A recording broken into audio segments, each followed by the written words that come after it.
నేను రోజీ హైదరాబాద్ నుంచి సంకల్ప్ ఫౌండేషన్ ఆధ్వర్యంలో ఈ మహత్తర కార్యక్రమాన్ని నిర్వహించడానికి వచ్చినాము.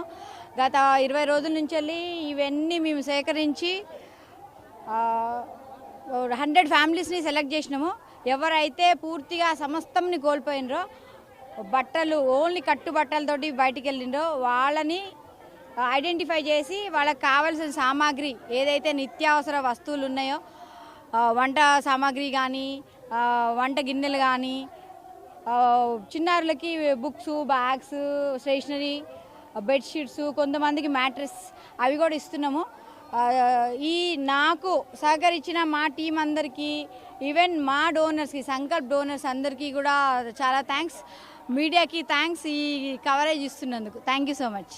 మూడో బ్యాక్ బాబు, మాకు ఇంట్లో తినడానికి ఎవ్వరూ ఏమి తెచ్చి ఇవ్వలేదు మాకు. అయ్యో కానీ బియ్యం ఇచ్చారు. ఇల్లు మొత్తం చెంచాతో సుద్దా కొట్టుకుపోయింది.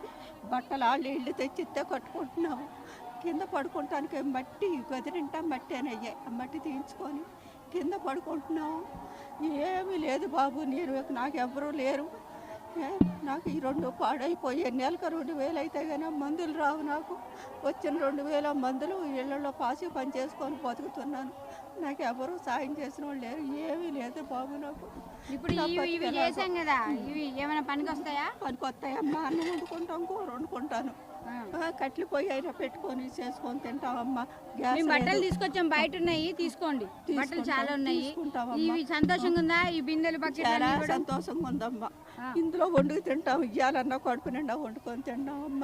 ఏమి లేవు. కట్లు పొయ్యి వద్ద వండుకు తింటున్నాము. పడుకుంటానికి కూడా కింద ఏమి లేదు అసలు అని. అయ్యో 2 దుప్పట్లు ఇచ్చారు. అవి వేసుకొని అలా కింద పడుకొని ఉంటున్నాం బాబు.